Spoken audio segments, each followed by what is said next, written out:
Então, vamos abrir na reunião aqui. Pessoal, boa noite a todos. Vamos dar, então, continuidade ao nosso curso de Educação Continuada. Hoje, o palestrante é o nosso amigo Dr. Eduardo Bertolini. Tenho o prazer aqui, a satisfação de receber o Edu, que foi não foi nem meu veterano, porque eu acho que quando eu entrei, ele já estava na residência, em Botucatu. Eu lembro lá da faculdade, e depois acabamos como amigo aí dentro da neurocirurgia. É um colega que fez, depois da formação em Botucatu, mais uma especialização aí no Hospital do Servidor Estadual. Ele é assistente hoje do grupo de coluna lá do IANSP, e ele vai dar a aula hoje sobre infecções de coluna. E antes dele compartilhar o vídeo e começar a aula, vou só pedir, Silvio, para você rodar o vídeo do patrocinador, lembrando que essa regional é uma regional que não tem nenhum tipo de recurso. Então, a gente só consegue montar um curso desse, conseguir fazer uma transmissão dessa, profissional, tudo a partir desses patrocinadores, tá? Então, por isso que eles nos ajudam aí nas aulas, e a gente cede esse espaço de 5 minutos para eles poderem rodar um vídeo de interesse deles, tá? E nosso também. Então, por favor, pode colocar o vídeo da Lifespine, agradecendo aí pelo apoio, e na sequência a gente chama o Dr. Eduardo Bertolini para poder fazer a aula.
Edu, pode ir compartilhando sua tela.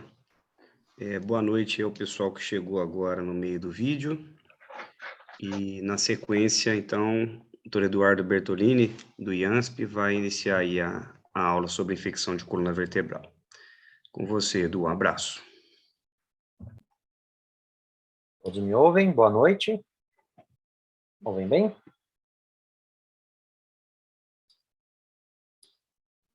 Sim, tá bom aqui, Edu. Tá bom? Joia. Então, tá bom. Então, boa noite a todos. É um prazer aqui estar na Sociedade Brasileira de Coluna, aqui da Regional São Paulo. Agradecer aí o convite pelo Franz, pelo Dr. Eduardo, e vamos falar sobre infecções de coluna vertebral. É um tema que não é muito atraente como técnica cirúrgica, tal, mas é um tema que é muito importante e cada vez mais, para quem tem uma visão a longo prazo aí, vem se dando importância aí do ponto de vista de remuneração para cirurgiões que tenham melhores desfechos. E uma das observações em desfecho é não infecção, logicamente, tá? Então, isso é um tema que é muito importante. Só quem já está aí na estrada aí percebe que o quanto dá dor de cabeça quando um paciente infecta, né? Então, a gente vai falar de infecções secundárias, né, que são essas infecções pós-operatórias, e as primárias, que é quando o paciente chega já com uma infecção. Então, vamos lá. Então, a classificação, como a gente falou aí, a gente tem as infecções primárias, né, o paciente que chega lá com uma, por exemplo, uma discite, uma espondilodiscite, enfim, tuberculose, alguma coisa que entra pela corrente sanguínea e vai parar lá na coluna, por exemplo, ou as infecções secundárias, que geralmente são aquelas pós-operatórias, pós-procedimento. Do ponto de vista de conceito, é importante para a gente falar a mesma língua aqui, né? Então, uma osteomielite, ela é determinada aí, o conceito dela é uma infecção no osso. Então, pode ser qualquer osso do corpo, né? Um fêmur, na coluna, no crânio, enfim. A espondilite seria a osteomielite própria da coluna, né? Então, uma infecção óssea, puramente óssea da coluna, como a gente vê aqui no diagrama, tá? Discite seria uma infecção puramente do disco, né? E a espondilodiscite é uma infecção que vai acometer aí tanto o disco como o osso, né? Como a gente vê então aqui, e que é o mais comum. Vão ter outros tipos de infecções que a gente vai ver aqui a seguir, né? Então, a gente tem estas espondilites, né, que podem ser divididas em piogênicas, né, ou não piogênicas, granulomatosas, né, as TBs, brucelose, enfim, infecções oportunísticas. A gente tem as discites, abscessos epidurais, né, então, por exemplo, um abscesso epidural aqui, um abscesso medular, uma coisa mais rara, em temas subdurais, a meningite propriamente dita, né, artrite facetária piogênica, né, seria uma infecção aqui da região da articulação, infecções como neurocercose, mielites virais, HIV, enfim, outros tipos aqui, né. Então, a fisiopatogenia dessas infecções primárias aí da coluna, geralmente pode ser por disseminação direta, né, em uma infecção iatrogênica, né, daí seria já mais uma infecção secundária, na verdade, né, pós-operatório, você faz o procedimento e contamina aquela região lá. Pode ter uma disseminação hematogênica, geralmente pode ser arterial ou pelo plexo de Watson, né, uma venosa, e pode ser por contiguidade, que é mais rara, mas como as fístulas esofágicas, abscessos retofaringianos, implantes aórtico-vasculares, ou um sinus dermóide, que é o que a gente está vendo aqui, né? É uma malformação, uma malformação aí cutânea, que pode ter contato ali, né, na verdade, com a região da raque, você pode ter uma contaminação direta, né, quando tem uma comunicação. Do ponto de vista geral, as crianças têm uma vascularização mais rica, né? Então, você tem uma contaminação hematogênica primária, né? Favorece a contaminação. Os adultos, por outro lado, vão ter uma menor vascularização, né? A gente vai ver mais à frente aí, e a contaminação ali a partir da metáfise infectada, o que acontece? A menor irrigação impede a chegada de células de defesa, também de antibióticos, então isso também favorece a proliferação desses agentes ali. Do ponto de vista geral, então, para a gente falar na fisiopatogenia, aí, na disseminação hematogênica, a gente poderia dividir aí a região da coluna torácica, né, como uma irrigação pela aorta saindo as segmentares, diversas anastomoses. Na cervical, então, vai ter a subclave que vai dar origem às vertebrais e essas anastomoses, e na região aqui, lombo sacral, aqui a gente vai ter, então, as artérias sacrais, medianas, laterais e essas anastomoses. Então, vamos pegar essa região da coluna torácica, da região lombar alta, né, que é onde mais temos as infecções primárias, né, para a gente relembrar aqui a anatomia. Então, a gente tem a aorta, da aorta, então, saem essas artérias segmentares, elas vão se dividir, né, algumas vão virar aqui as artérias intercostais, e vão ter ramos que vão lá para a musculatura, e um ramo que vai entrar pelo forame, né, esse ramo que vai entrar pelo forame, que é a artéria radiculomedular, vai se dividir aí em uma porção anterior e uma porção posterior.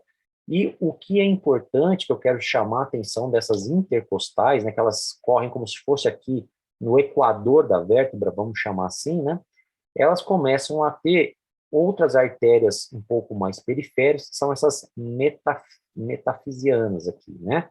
Essas artérias, o que acontece? Elas começam a ter uma série de anastomoses, né? E dessas anastomoses que vão ter, então, vasos que vão entrar para a vértebra. Vasos cada vez mais finos que vão entrar para a vértebra.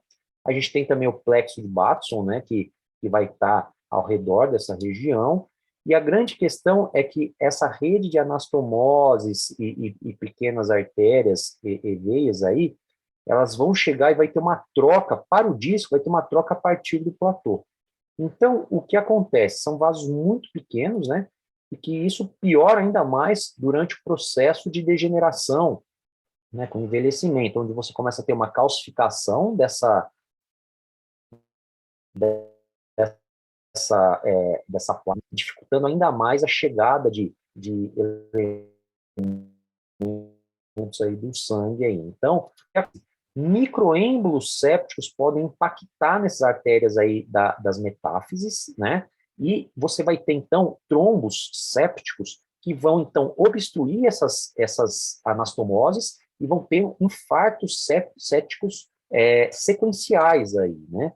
Então, isso é que vai fazendo com que a infecção, geralmente, ela acometa essa região aí do platô, pode evoluir para o disco, e daí ela, logicamente, vai acometendo cada vez mais o corpo vertebral, enfim, e essas regiões. Então, por isso que, geralmente, é difícil você ter uma discite pura, e a gente vai falar, então, mais em espondilodicite, tá certo?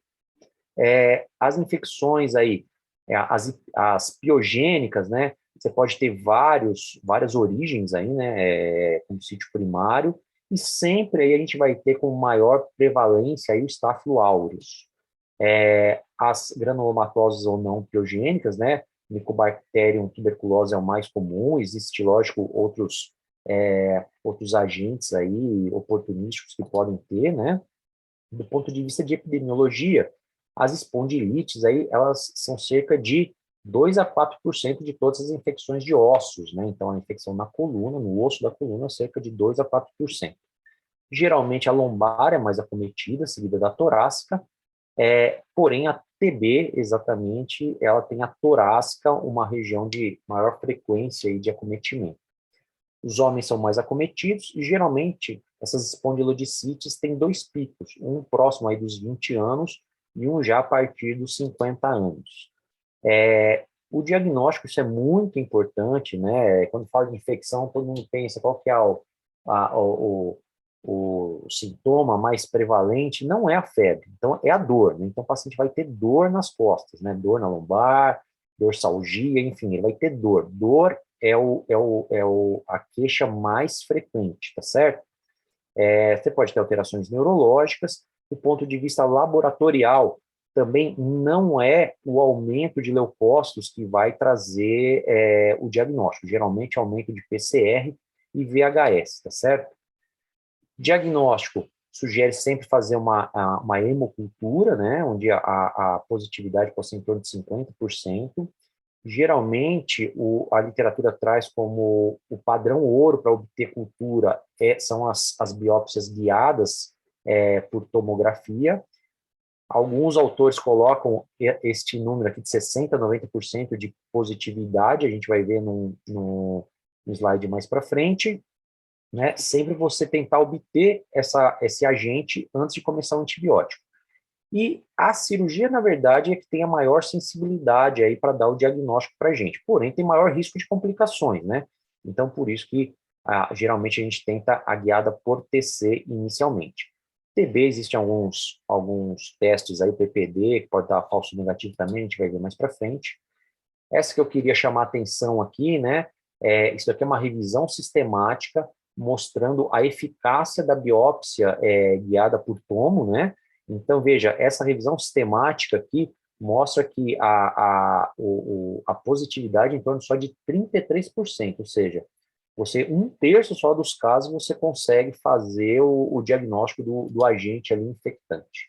Do ponto de vista geral de imagem, assim, das infecções, né? Lógico que não é para tudo, né? Mas a gente tem a ressonância que tem a melhor sensibilidade, especificidade e acurácia.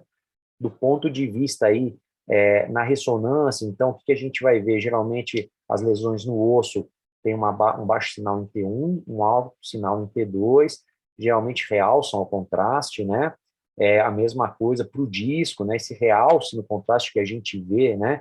É muito importante aqui para a gente fazer o diferencial. Às vezes você pede um exame de coluna pensando no processo degenerativo, não é feito por padrão a injeção de contraste, isso às vezes pode trazer um erro diagnóstico, então a gente precisa lembrar que esse hipossinal destruindo o platô aqui, a gente tem que pensar em infecção, né?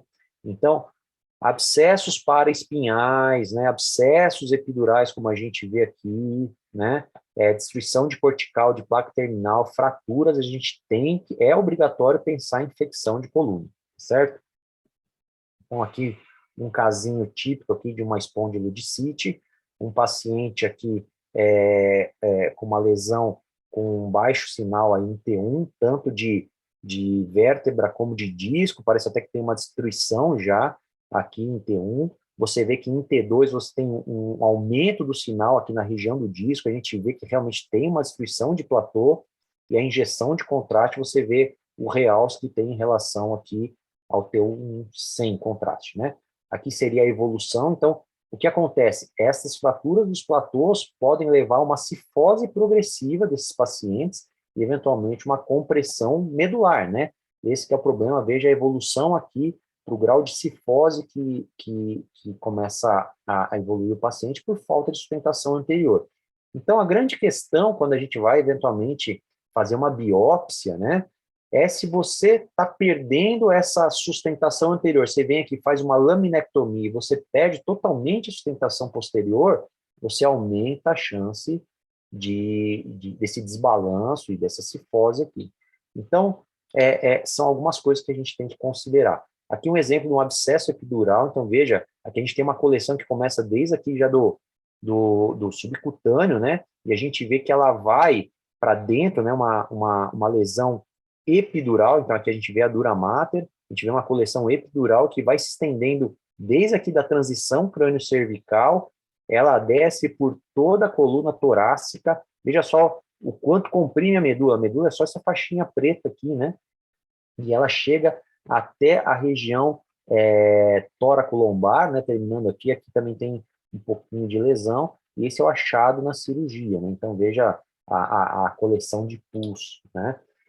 Isso daqui é um artigo do Vaccaro, sugerindo aí um algoritmo, né, de você ir avaliando, né? Então, quando você tem, então, uma suspeita, né, clínica de infecção, então, você pedir VHS, PCR, exame de sangue, né, para você ver a contagem de leucócitos, e hemocultura. Pedir exames de imagem, se você achar que os exames de imagem são positivos e confirmam, então, daí você vai para uma tentativa, então, de achar o diagnóstico etiológico, e quando isso não é conclusivo, eventualmente, né, você lançar a mão, então, de exames nucleares para você tentar chegar no diagnóstico. De maneira geral, lógico que cada patologia infecciosa, aí, cada agente vai ter um tratamento específico. A grande maioria, o tratamento é conservador, né? Essa é uma grande briga que a gente tem com os infectologistas, eles acham que a gente tem que sair operando todo mundo, mas a grande maioria, o tratamento é conservador. A cirurgia, logicamente, tiver uma progressão da doença, instabilidade, uma compressão, alteração neurológica, uma infecção crônica, refratária ao tratamento clínico, uma dor refratária, eventualmente você pode lançar a mão da cirurgia. Os antibióticos geralmente são guiados pelo antibiograma, a gente vai ver mais à frente, acompanhar com PCR VHS e, eventualmente, usar alguma órtese, caso seja necessário. Do ponto de vista aí de antibióticos, né, então, aí seria mais para o tratamento das infecções piogênicas, né? Logicamente, se tiver gram positivos, você vai ter alguns antibióticos que você vai utilizar. Se forem gram negativos, você vai utilizar outros antibióticos. E aqui, voltando para aquele algoritmo do Vaccaro, né? Então, quando que você indicaria cirurgia, né? Alterações neurológicas, instabilidade, ou, eventualmente, sepse, quando o paciente tem condições de ser operada, você indica já a cirurgia de cara, daí você já vai ter a cultura, obter a cultura direto da cirurgia, né? Quando você não tiver isso aí, você então faz a biópsia guiada por TC, né?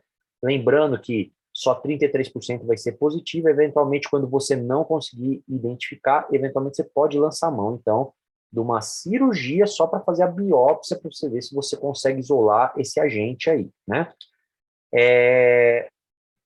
Essa cirurgia, como a gente comentou ali, não necessariamente você precisa fazer uma cirurgia aberta, fazer uma laminectomia. Aqui, então, um caso aqui de uma discite T11, T12, você vê a destruição dos platôs, fez uma biópsia guiada por TC negativa, a gente vê o realce aqui, né, do disco, platôs, a gente fez então uma abordagem endoscópica para a gente fazer então essa biópsia, né, então a gente fez uma retirada, uma dissectomia com biópsia, né, uma interlaminar um pouquinho mais lateralizada, a gente vê aqui já a raiz aparecendo aqui, a gente lateral a raiz, né, tentando chegar aqui no disco, para a gente fazer, então, a biópsia, né, então aqui a gente vê, consegue tirar fragmento de disco, né, com segurança, né, sem precisar fazer uma laminectomia, que a gente está no nível, né, e você consegue, então, tirar vários fragmentos para fazer, então, a análise tanto de cultura e também já manda para histologia, para confirmar, né, que tipo de infecção que é aí, né? Então, veja, a gente consegue fragmentos importantes aí para a gente levar para o diagnóstico, né? E você também, lógico, você limpa, ajuda também a ação dos antibióticos. Agora, eu queria me ater um pouquinho à tuberculose. A tuberculose, pelo fato de ter diminuído bastante a incidência aí ao longo dos anos, nós, especialistas de coluna, deixamos um pouco de lado esse tema, então eu gostaria de chamar um pouquinho de atenção para a tuberculose, também foi denominado mal de Pote, né, como cerca de 3 a 5% das TBs acometem o osso, né, lógico que a forma de TB que mais acomete é pulmonar, né, que a gente não vai falar sobre isso. Eu quero chamar muita atenção que é muito comum, né, em pacientes com HIV. Então, tem que pensar em HIV também, tem que fazer teste sorológico, tem que ir atrás disso ali, mesmo porque pacientes com HIV podem ter outras infecções associadas, e às vezes você vai lá, acha que só está tratando TB e tem infecção fúngica associada, enfim, tem outras coisas associadas, então tem que pesquisar HIV, tem que ir atrás, descartar se o paciente não é HIV positivo. Geralmente pode acometer múltiplos níveis, né, coluna torácica principalmente, a lombar alta. É muito comum essa associação aqui com abscesso de pessoas como a gente está vendo aqui, né? Então, deste lado, a gente vê um psoas normal, aqui a gente vê um psoas com um aumento de volume muito importante, né, com abscesso, né? Isso aqui é muito frequente em infecções por TB, né? E alterações neurológicas aí pode ser de 10 a 47%. Os pacientes que têm maior risco aí são pacientes idosos, pacientes malnutridos, diabetes, com HIV, como a gente já comentou aí, pacientes com câncer, o que estão fazendo, né, o uso de quimioterápicos, pacientes com insuficiência renal, abuso de substância, de drogas ilícitas, né, e eventualmente uso de outros agentes aí, imunossupressores, né. Então, na fisiopatologia, você tem um imbalanço dessas células T aqui, principalmente da helper com os supressores, né, e você, então, pode ter, então, a infecção por tuberculose. E a gente tem que lembrar também que, às vezes, você não tem só tuberculose ativa, às vezes você tem um processo quiescente, de tuberculose quiescente, que, eventualmente, momentos que o paciente possa ter imunossupressão ou por algumas alterações bioquímicas do paciente, podem levar a uma reativação de tuberculose nesse paciente. Recomendo fortemente a leitura desse manual aqui do Ministério de Saúde, né?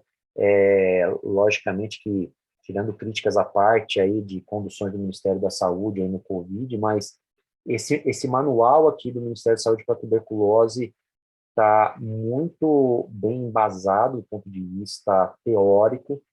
O Brasil tem bastante casos de tuberculose, então acho que é alguma coisa que a gente pode seguir aqui como um guia para os nossos tratamentos. Lembrar que os micobactérios tuberculose é um complexo que são de várias espécies, né? Várias subespécies, vamos chamar assim, tá certo? Que vai integrar esse complexo de micobactéria em tuberculose, né?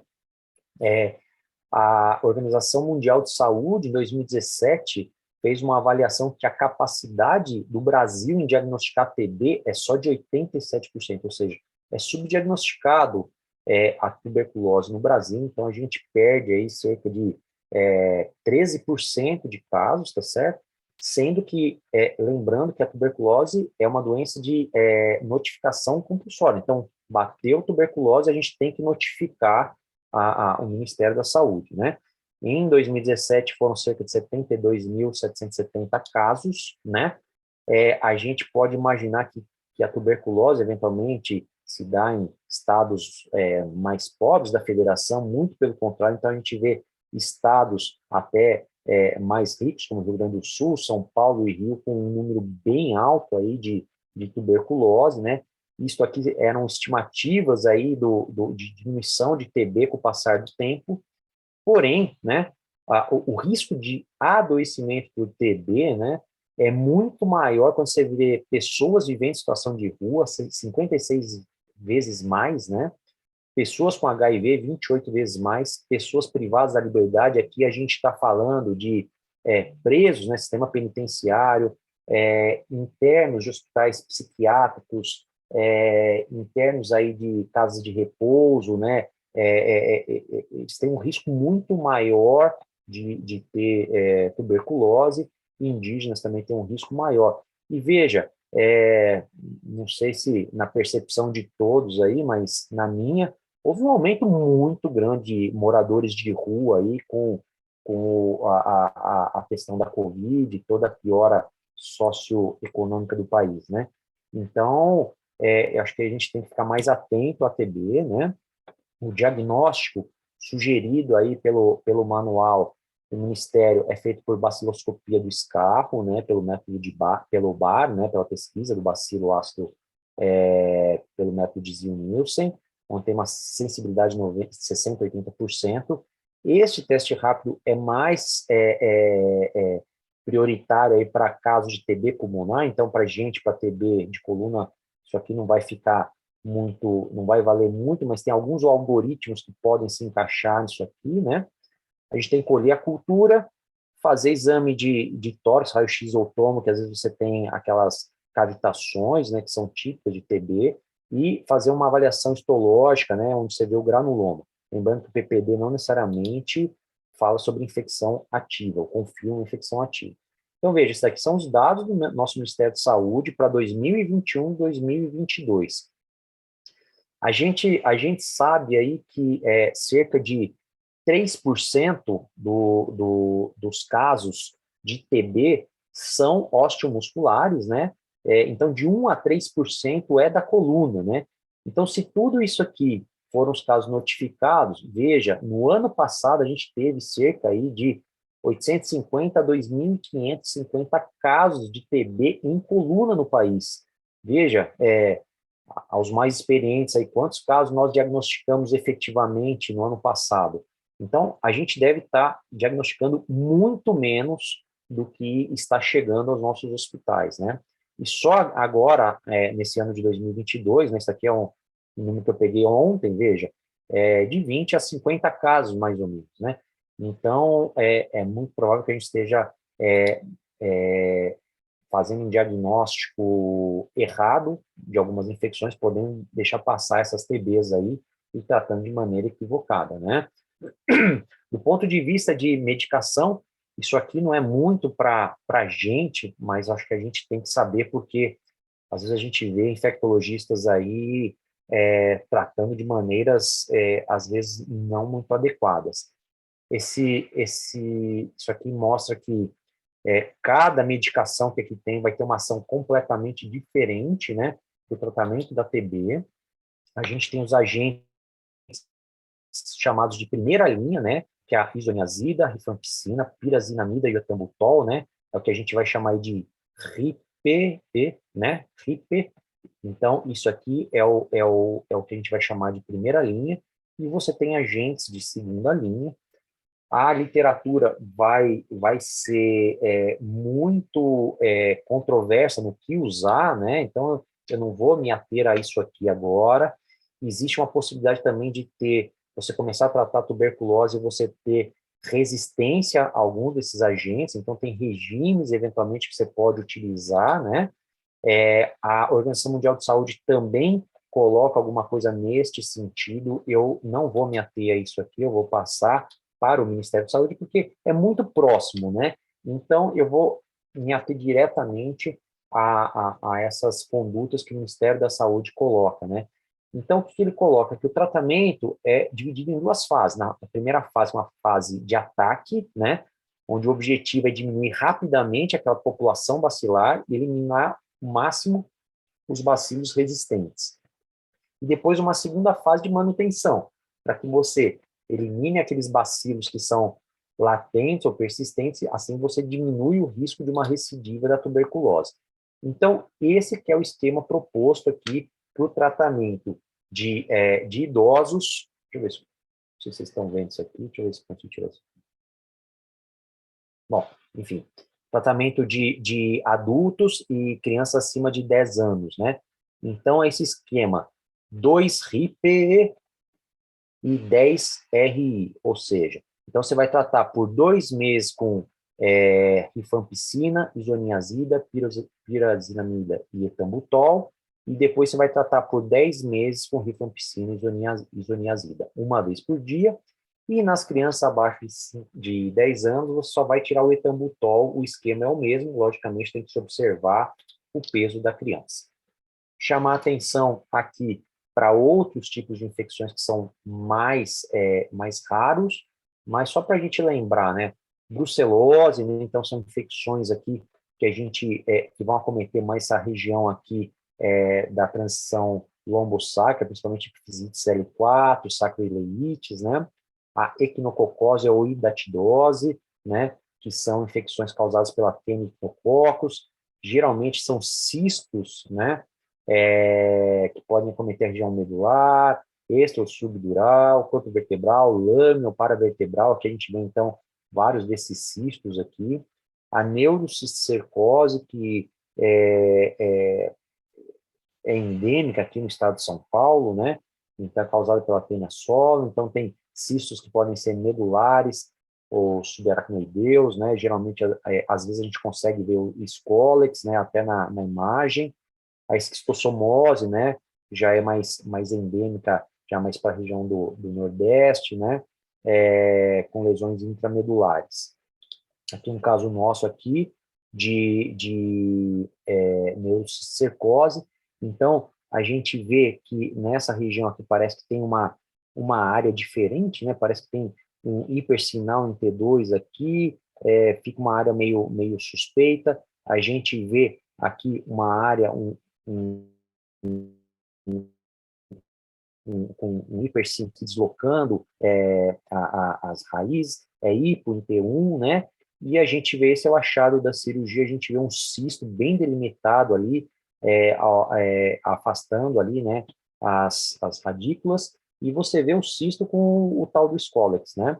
Então, neurocicercose é um caso que não é comum, mas, enfim, a gente precisa também lembrar disso aqui. E instrumentação em caso de infecção primária. É uma opção que é aceita pela literatura, né? Como a gente comentou atrás, às vezes você tem que fazer descompressões, né? Desse paciente, você vai tirar a região posterior, como foi um caso aqui que a gente fez aqui em 2008, a gente fez uma laminectomia para descomprimir e veja a cifose progressiva desse paciente, né? E essa cifose também foi causando uma piora neurológica do paciente, né? E compressão medular. Então, caso de cifose progressiva, instabilidade ou piora neurológica progressiva, se aceita instrumentar um sítio infectado. Por que se aceita? Porque você instrumentar um sítio infectado, você pode manter uma infecção, a infecção pode persistir com o passar do tempo, né? Então, aqui só alguns dados de literatura, o quanto que você pode, qual que é o risco seu de manter uma infecção quando você faz isso, né? Então, alguns autores diferentes aqui indo de 3 a 17% de manutenção da infecção, esse outro autor aqui, 1,6% de manter a infecção ou causar uma nova infecção, então de 4,7%. Esse aqui, um Master Series aí da All Spine, mostrando que o risco de manutenção da infecção é em torno de 1,31%. Então, a gente pode imaginar aí que você tem um risco próximo aí, né, de até 17% de manter essa infecção. Bom, vamos para a parte de infecções secundárias agora, as infecções pós-operatórias, né? Então, é outro tema. Estamos falando o quê? De iatrogenia, né? Iatrogenia, esse é um caso que tinha sido operado há muito tempo, é um caso que chegou para a gente. Essa imagem, né? Parecia um abscesso na musculatura, né? Paraespinhal, e a gente vê esse halo diferente aqui, né? E esse daqui foi o achado intraoperatório. Tinha uma lesão encapsulada que quando a gente abriu, veja só, era gaze, né? Era gaze que tinha esquecido lá dentro, né? Então, cirurgia de mais de 10 anos, eu não lembro exatamente agora quanto tempo atrás. Mas é isso aqui que a gente vai falar agora das infecções secundárias, então, né? Antes de falar de infecção secundária, acho que vale a pena a gente tentar falar alguns detalhes aí de como evitar, né, a infecção, né? Acho que seria válido também. Então, existem vários fatores que estão relacionados, né, a aumento de chance de infecção, né? A infecção em cirurgia de coluna aí no adulto é de 0,7 a 20%, tem fatores pré-operatórios, intraoperatórios, fatores pós-operatórios. Isso aqui é uma revisão rápida que a gente fez aqui, né, incluindo várias revisões sistemáticas que foram avaliados desses todos os fatores aí de risco, quais que tinham um risco estatisticamente significativo, né? Então, aqui em verde estão os que foram significativos. Então, principais a gente vê aqui das revisões sistemáticas são diabetes, obesidade, o tempo cirúrgico, hipertensão, transfusão e tabagismo, né? Lógico que alguns autores, mas aqui alguns que tem que ficar bem no nosso radar aqui, né?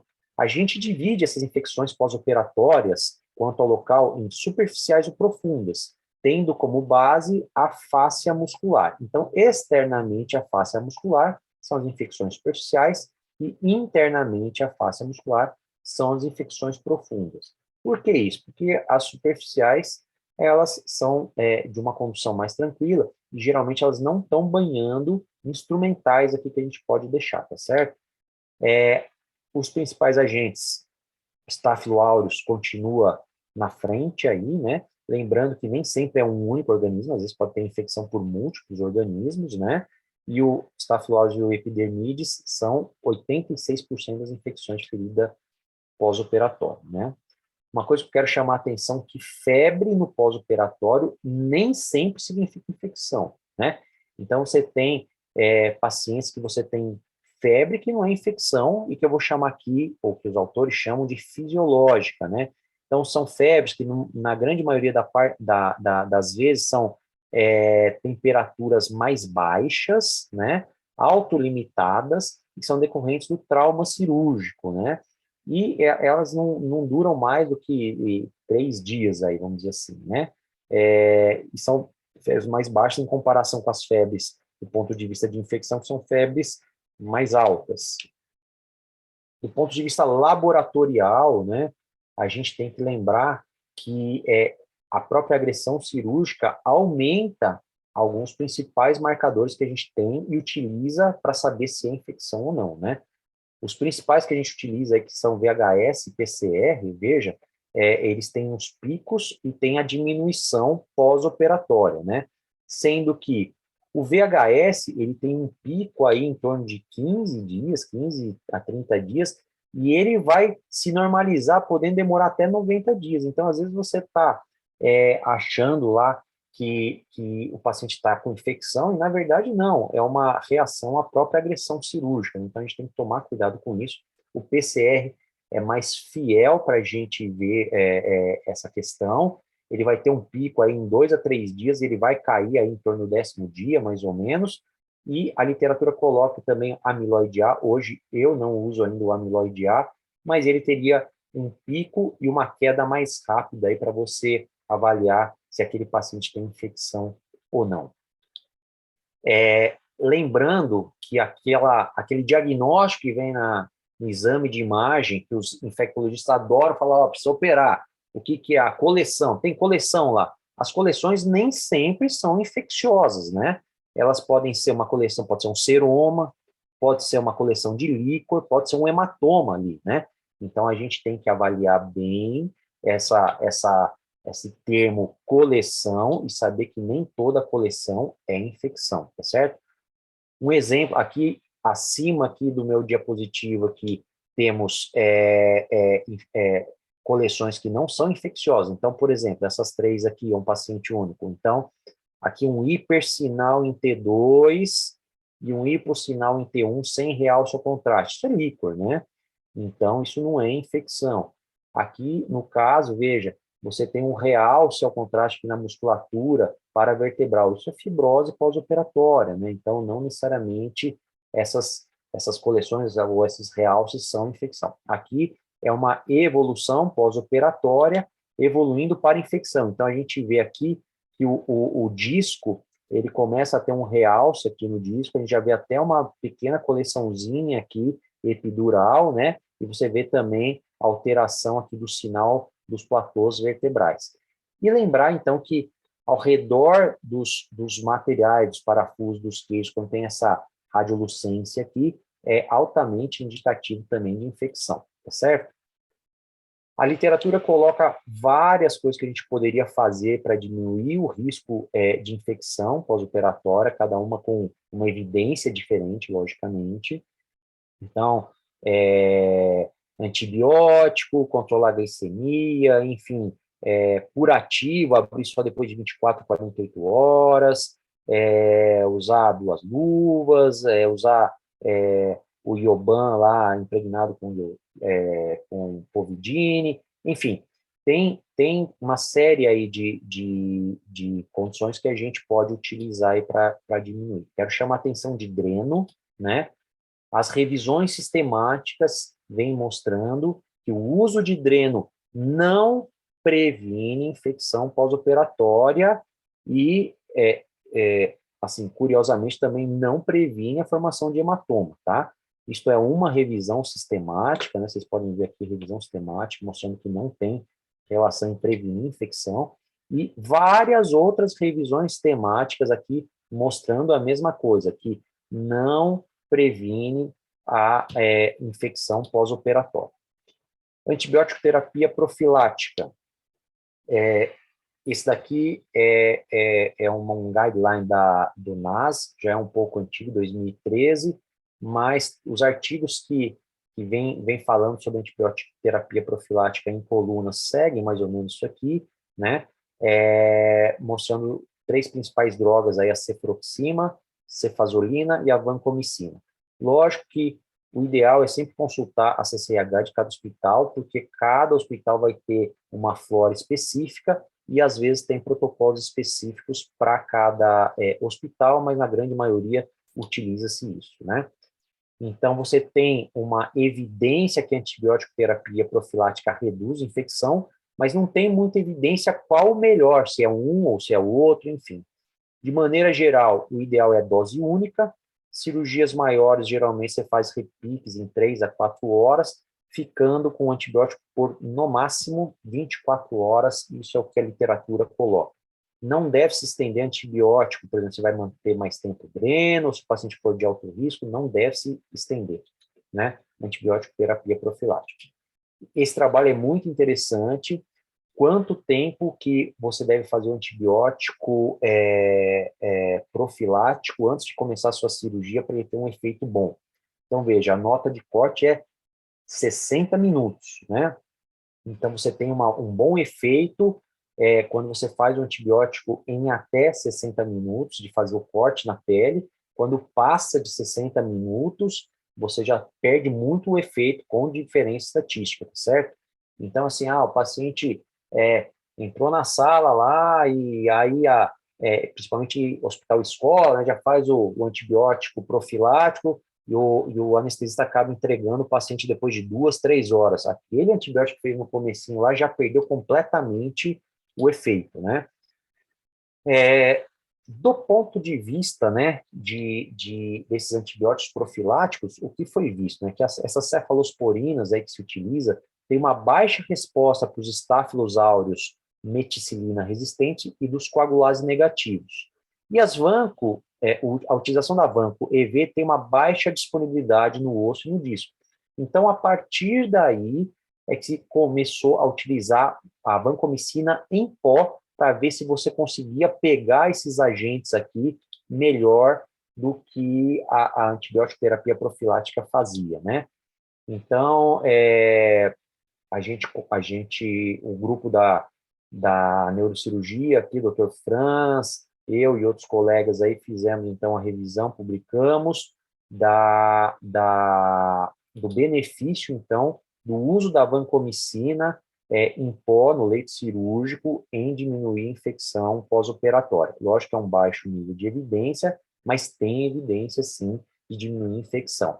E não só a gente, mas a literatura mostra outras várias revisões sistemáticas, todas a favor do uso da vancomicina prevenindo. Então, aqui são todos essas publicações aqui, mostrando o resultado em favor do uso da vancomicina. Ok, então vamos lá, infector. Então, vamos falar então da infecção pós-operatória. Retirada de instrumental. Essa aqui é uma das grandes discussões aí da literatura, se infectou e você está com material lá, se você vai tirar o material, né? Porque o grande vilão da história é esse tal de biofilme, que seria o biofilme, né?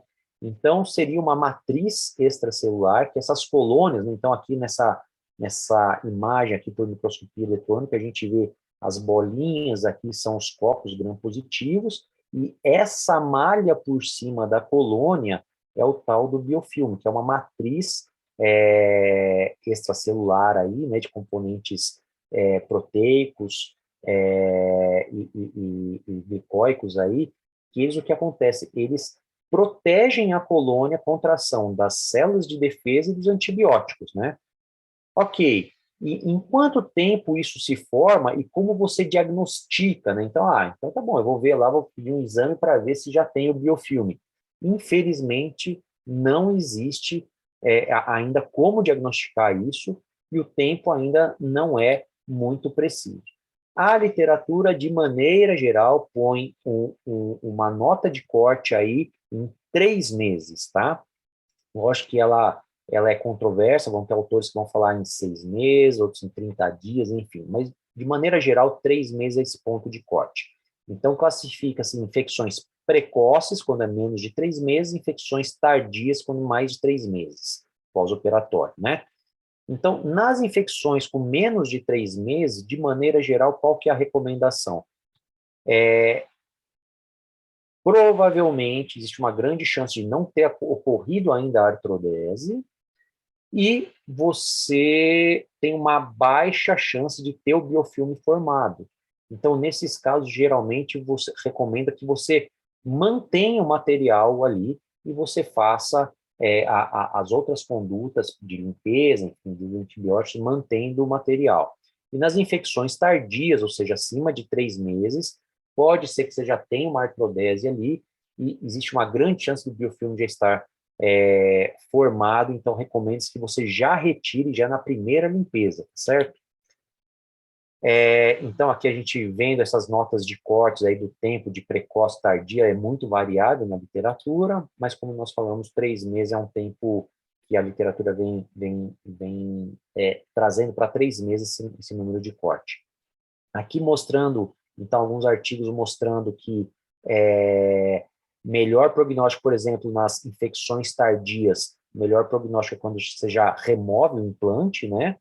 E aqui também, nesse mesmo artigo, quando você tem os astáfilos resistentes à meticilina, eles têm um pior prognóstico também. Esse outro artigo aqui mostrando, veja só, nas infecções tardias, quando quando o autor preservou o material, ele foi analisar qual a qualidade da artrodese, veja só, uma pseudoartrose em 76%, né? Ou seja, muita pseudoartrose.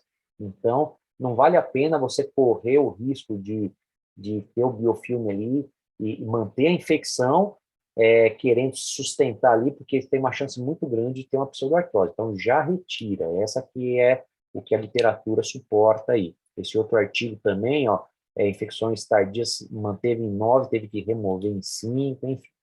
E isso aqui é uma coisa mais nova. A literatura vem colocando. Eu não sei de gente que aqui no Brasil esteja usando isso aí. Eu já conversei com vários infectologistas, ninguém utiliza aí dos que eu já conversei, e eu também não utilizo, mas a literatura vem bombando esse tema que chama terapia de supressão oral. O que seria isso?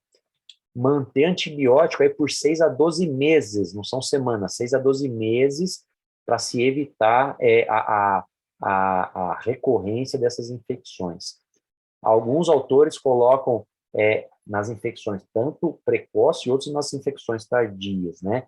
Então, aqui mostrando um melhor prognóstico aí dos pacientes que fizeram essa terapia de supressão oral.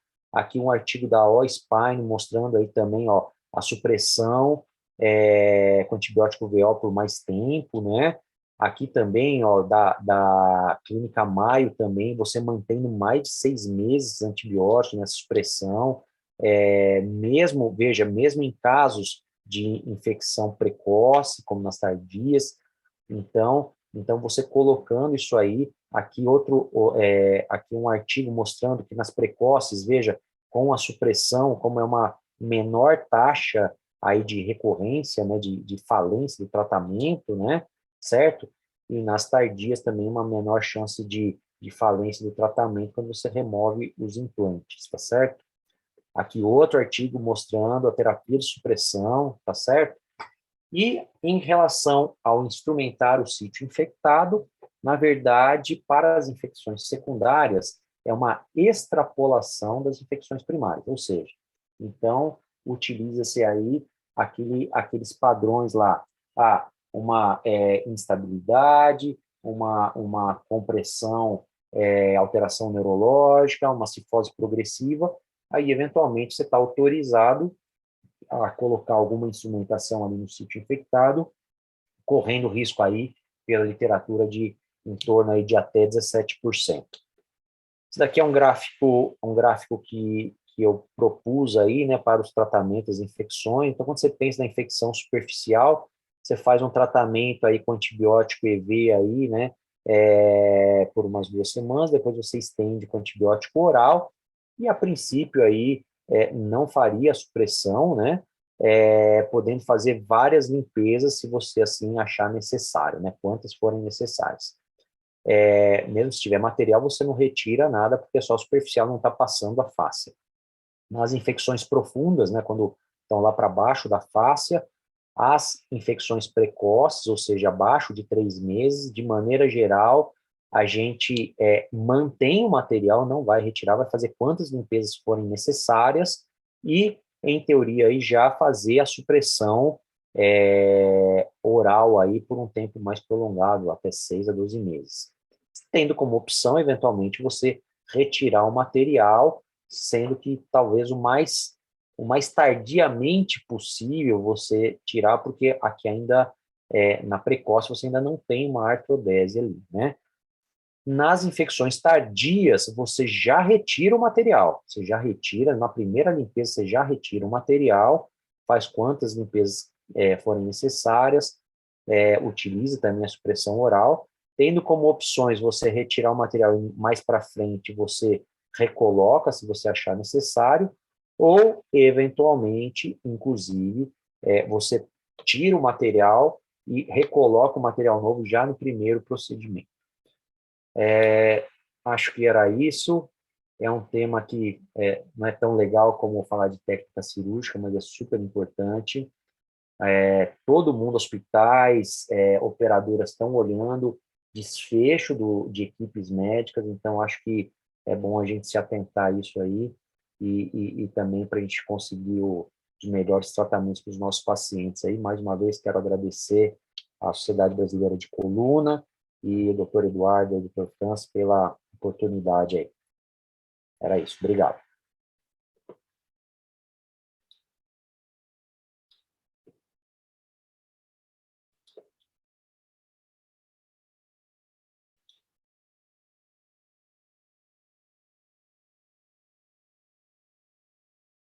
Alô?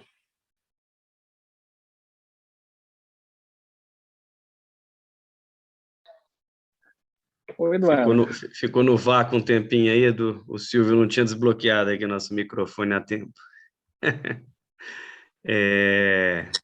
Edu, obrigado aí pela disponibilidade de ter vindo falar desse tema aí mais espinhoso, né? Como você falou, todo mundo quer vir aqui falar de técnica, que é legal, que está fazendo, mas eu te chamei de propósito porque eu já vi algumas aulas suas em congresso sobre o tema e sabia que você já tinha coisa boa para falar e você foi um dos que encabeçou junto com o Franz aquela revisão sistemática sobre a vancomicina. Então, a gente tem que chamar quem tem o que falar, né? Então, não tem... A gente tem esse perfil de não ficar escolhendo só quem é amigo, né? Apesar de você coincidentemente ser amigo, mas a gente tenta trazer quem tem o que falar, e você, sobre o tema aí, mostrou que tem muito conhecimento de causa, e tenho certeza aí que todo mundo aprendeu bastante, né? Quem é da área aprendeu, quem está começando aí, os residentes que têm menos experiência vão ter aprendido mais ainda. Então, que gostaria de agradecer em nome da Regional São Paulo aí pela sua disponibilidade de tempo, e abrir aqui o microfone para todo mundo que quiser fazer pergunta, pode abrir o vídeo e o áudio, fazer direto pergunta para o Dr. Eduardo Bertolini ou colocar no chat. Desculpa, Franz, te interrompi, pode falar. Pode deixar que eu faço. Não, só ia falar desse negócio aí que a gente estava meio bloqueado, né? Dei a impressão que ficou meio no vácuo, Eduardo, porque não estava liberado para o vídeo nem o som.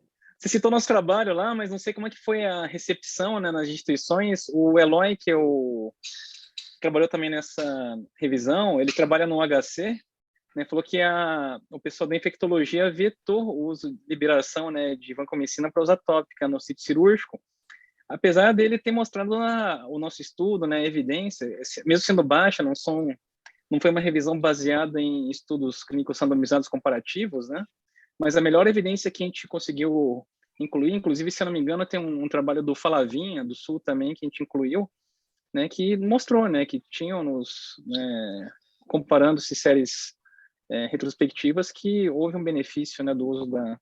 Falo isso porque minha esposa também é infectologista e ela não gosta dessa ideia também né? É claro que a gente discute sobre os vieses também, né? A questão, geralmente a pessoa que está preocupada com essa questão de colocar a vancomicina no sítio cirúrgico é uma pessoa que já está naturalmente mais preocupada com os cuidados, né, de infecção, de prevenção de infecção de sítio cirúrgico.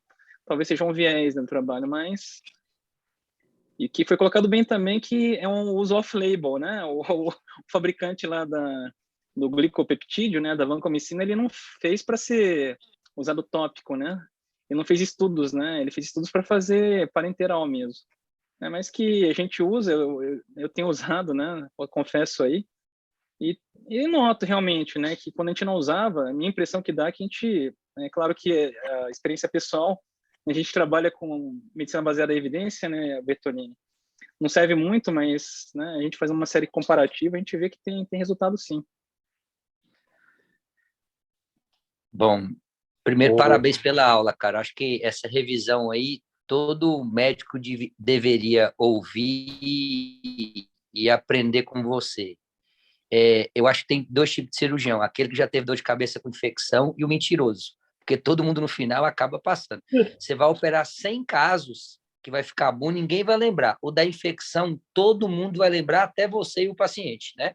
Porque é aquela hora que a dor de cabeça vem. Então, para quem está começando aí, o conselho que eu dou é o seguinte: você tenha o maior número de cuidados, pegue essa aula, reveja várias vezes, porque tem muita informação importante para evitar dissabores, né? É sofrimento para o médico, é sofrimento para o paciente, é sofrimento para a família, e você foi abordando cada passo a passo, cada dificuldade, quando é aguda, quando é crônica. É interessante que, assim, muitas vezes, por isso que é bom ter parceiro e poder confiar. Eu mandei uma infecção depois de 2 anos de uma correção de uma escoliose para o infectologista, e ele deu um antibiótico 6 meses direto já na lata para o paciente, né? E aí o pai veio conversar comigo e questionar, mas 6 meses de antibiótico? Eu falei, confia, porque o que ele passar, se nós pedirmos a opinião dele tem que ser respeitada. E eu fiquei com aquela pulguinha atrás da orelha, mas agora eu entendi qual foi o motivo desses 6 meses de antibiótico, né? Essa supressão oral é importante.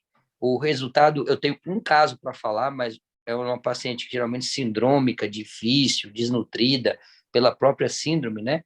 Geralmente esses pacientes neuromuscular acabam também tendo muita dificuldade pela desnutrição, que acaba dificultando a imunidade do paciente. Então é importante aprender essas medidas de antibiótico, profilaxia que você falou, isso tudo é legal, é importante, e esse detalhe faz a diferença. E também eu queria deixar minha opinião na prática dessa vancomicina. Teve um tempo aqui que nós chegamos a ter um nível de infecção muito alto, e aí nós fizemos um teste de um tempo utilizar. Diminuiu 8 vezes o número de infecção. Tá? Assim, quando você baseia na ciência, você tem alguma coisa clínica, que no nosso caso, né, que é cirurgião, que você observa, você intervém, e disso acaba começando um estudo. Eu entendo lá da infectologia, eles têm uma maneira diferente de pensar, e pode até ser melhor ou pior que a nossa, não cabe a nós julgarmos, mas eu acho que tudo começa com a experiência clínica, né? Vide aí vários medicamentos no passado que foram inventados para alguma coisa e que no final hoje são usados para coisas completamente diferentes, né? Então, assim, eu acho que o que vocês fizeram faz sentido, tá? Eu sempre falo o seguinte: eu respeito muito infectologista, sempre que eu tenho uma dificuldade eu conto com eles, mas na hora H que tem que abrir e limpar, somos nós que limpamos, né?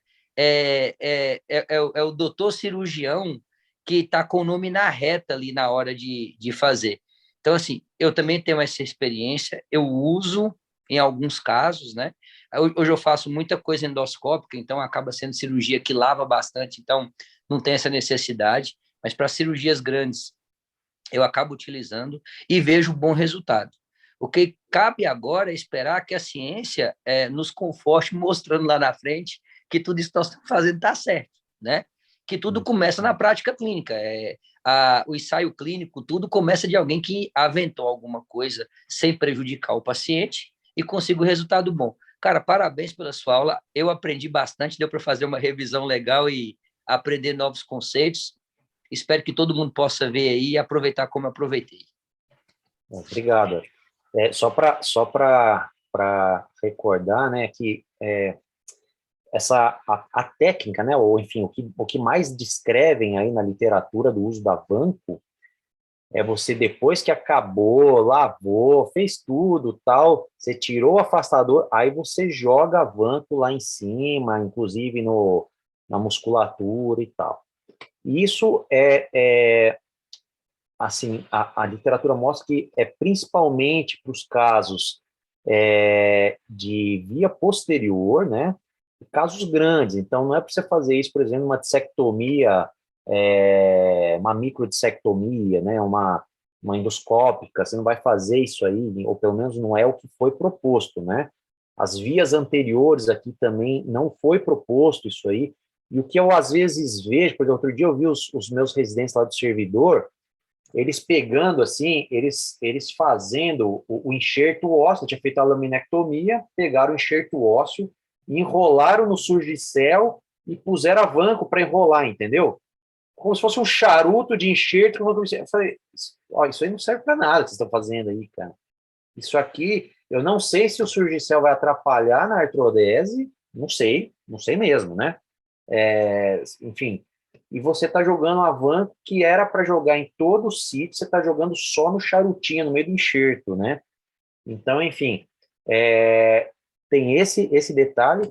E eu vejo também, por exemplo, o cara chega infectado, o cara vai lá, abre, lava e joga a van. Então, também não foi descrito para isso, né? Também não foi descrito para isso. Então, era uma vanco profilática, não é para o tratamento. Enfim, então a gente também vê alguns usos mais off-label do que o que a gente fez, né, França? Mas, enfim, eu lá no servidor a gente também notou nas cirurgias limpas, logicamente, posterior de lombar, torácica e cervical, uma redução de infecção. Eu só tenho uma observação a fazer que não dá para afirmar ainda, porque eu não coloquei isso na estatística. Eu achei que a ferida ficou um pouquinho mais secretiva. Vocês também tiveram essa percepção, não? Várias pessoas já falaram isso. Várias pessoas já falaram isso aí. Eu nunca notei, mas várias pessoas já falaram isso aí. Não tem descrito sim, viu, Ayrton? É questão de formação de seroma, né, por conta da contribuição atópica. É uma reação inflamatória e está descrito isso sim.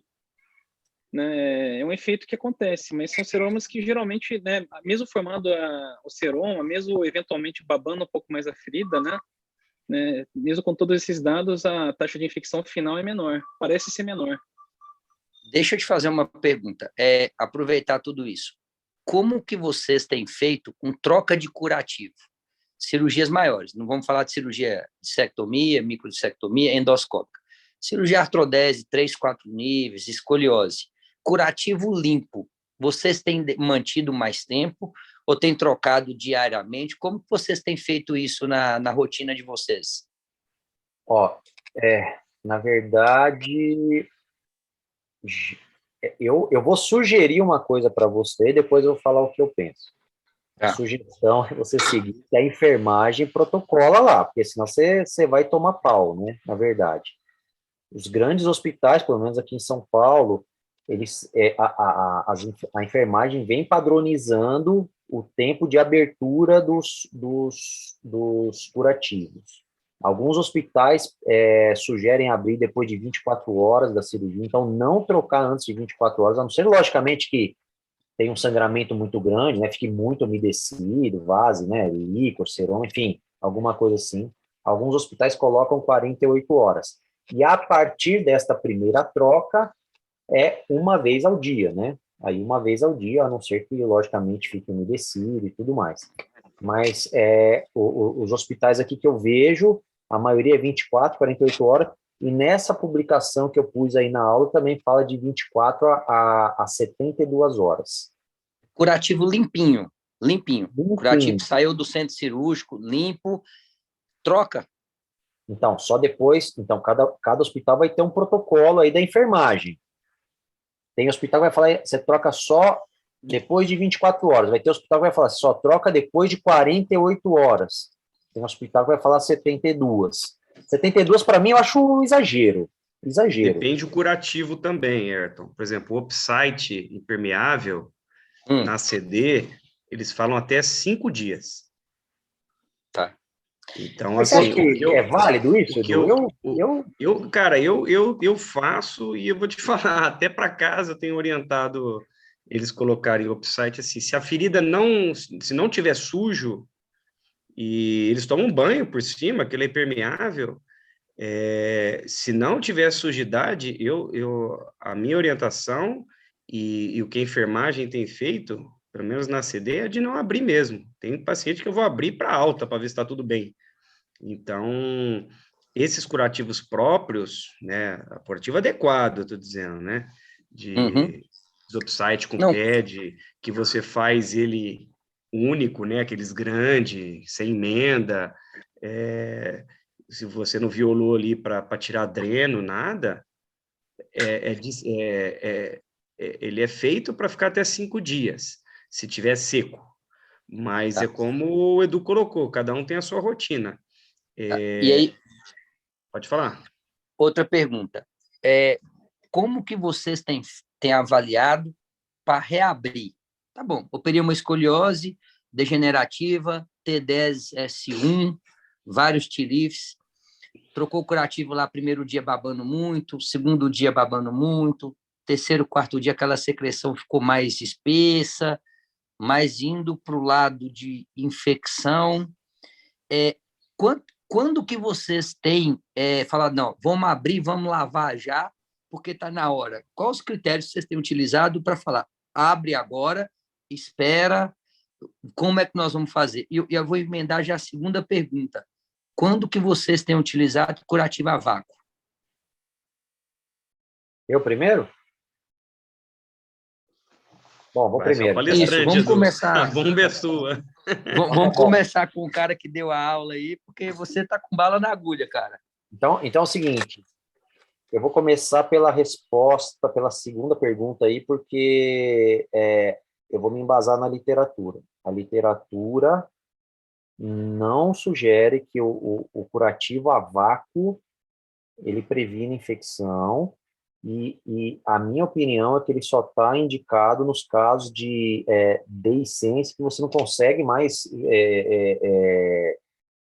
aproximar, ou já está um caso mais crônico, assim, vamos dizer assim, você já lavou, abriu,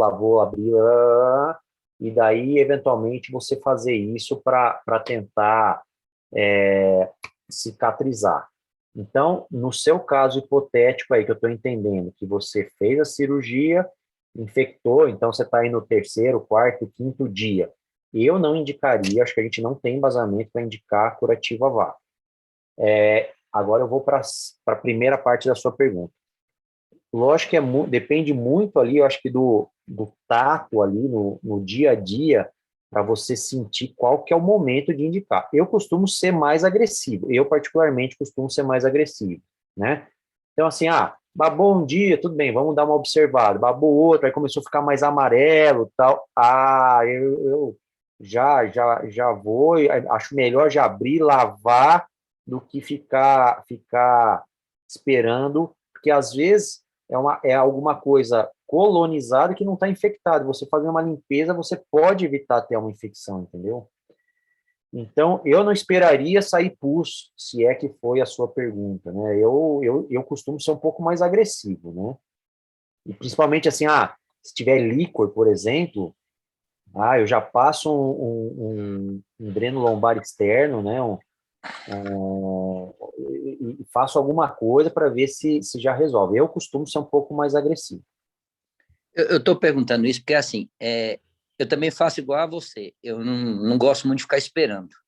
Mas é porque tem muita gente que está assistindo a gente aqui que está em outros serviços. Muitas vezes o cara passa a visita sozinho, né? Ou passa a visita todo mundo de manhã e um cara passa à tarde para dar uma olhada. Para eles se atentarem a isso. Começou a ficar diferente a secreção, avise alguém. né? Não vamos perder tempo de tirar essa colonização para isso virar uma infecção. Quando eu disse a AVAC, porque sempre o pessoal da indústria sempre vem, né? Não, cirurgia de escoliose, que você sabe que já vai babar, já vamos colocar de imediato.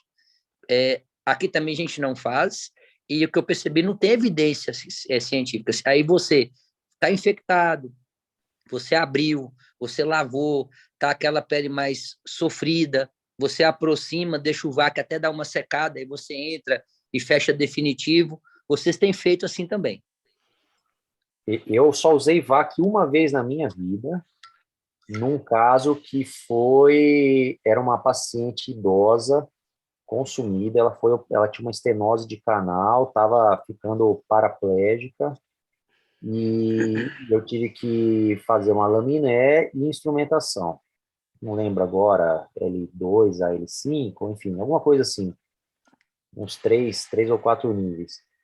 Só que a mulher muito emagrecida, ela infectou, e aí não melhorava. Eu tive que limpar acho que umas 4, 5 vezes, e foi depois dessa quarta, quinta vez que eu discuti com o plástico a indicação do VAC. Foi a única vez que eu utilizei. Essa paciente veio a óbito, nem saiu para falar que foi sucesso, tá? Mas, assim, eu não uso de rotina o vácuo, não. Prometo que eu vou fazer a última pergunta. Deixa eu só emendar nessa pergunta aí.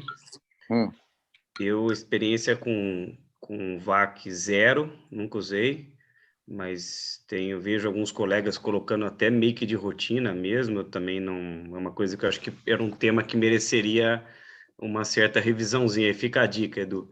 E em relação a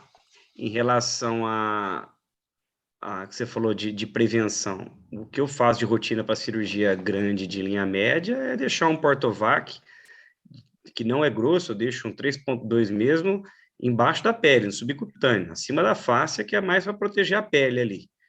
Eu não coloco dreno profundo e deixo um Portovac ali até ver a pele começar a dar uma epitelizada ali, dependendo da drenagem ali, abaixo de 100 ml, já tento tirar, ou no máximo uns 3, 4 dias. E em relação à limpeza, eu acho que assim, se eu tiver suspeita de infecção, eu abro e limpo, suspeita. Então, enquanto eu achar que isso está com cara de seroma, isso é líquor, enquanto eu estou convencido que aquilo não é infecção, eu não abro. Agora, se tiver suspeita de infecção, acabou a história, cara. Aí é melhor drenar, você lava, até para cicatrizar melhor, aquilo vai ajudar.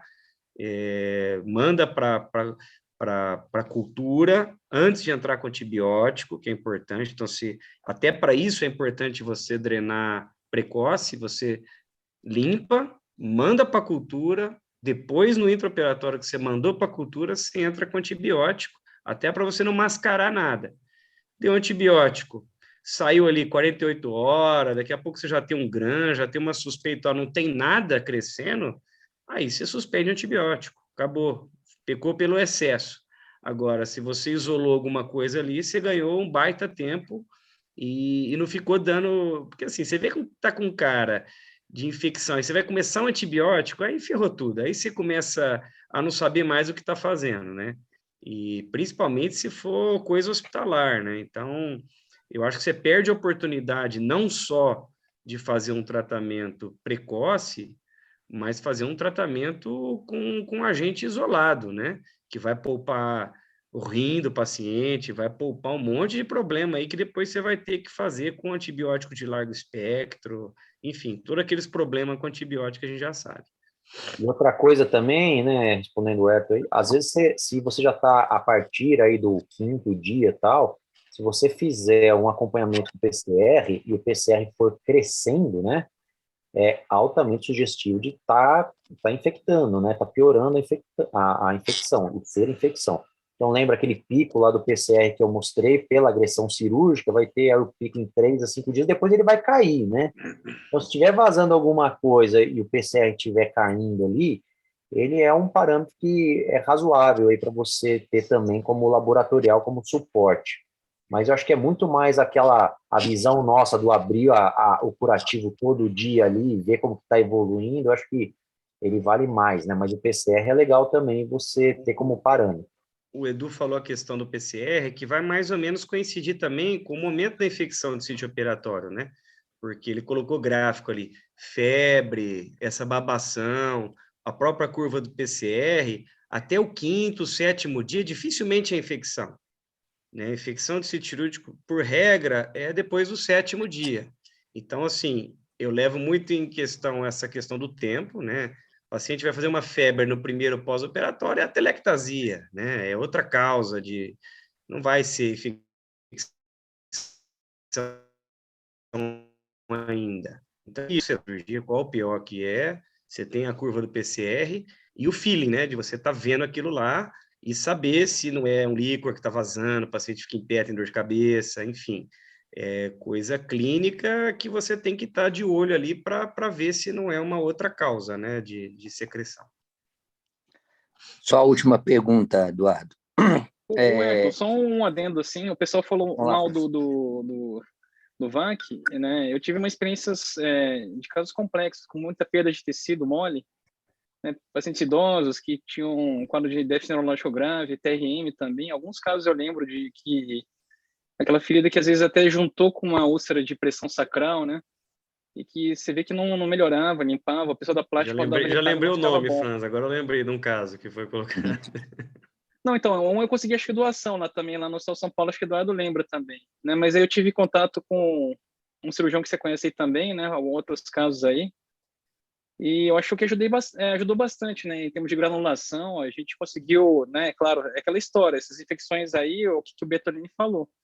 São várias intervenções cirúrgicas, várias lavagens, né? Várias trocas de curativo, né? A perda de tecido é tão grande que aquelas esponjinhas lá, a gente gastava, sei lá, uma quantidade absurda. A gente coloca uma esponjinha lá, depois a gente sela de maneira hermética com aquele adesivo, né? E junta no aspersor lá de pressão lá deles lá, né? E a quantidade de secreção que ele capta por dia, você não acredita, né? Aqueles negocinhos assim, você não vê, né? Mas aí não é raro pegar 500 ml e realmente vai deixando seco, né? E você vê que granula, a segunda intenção ela ajuda, né? Então acho que para esses casos mais complexos, acho que tem uma certa utilidade aí, viu, Ayrton? Por experiência pessoal aí. Ó, eu posso falar da experiência que eu... Uma perguntinha do chat aqui, que o pessoal começou a participar aqui. O Ricardo está perguntando, em uma revisão cirúrgica por infecção, vai para o Edu essa aí.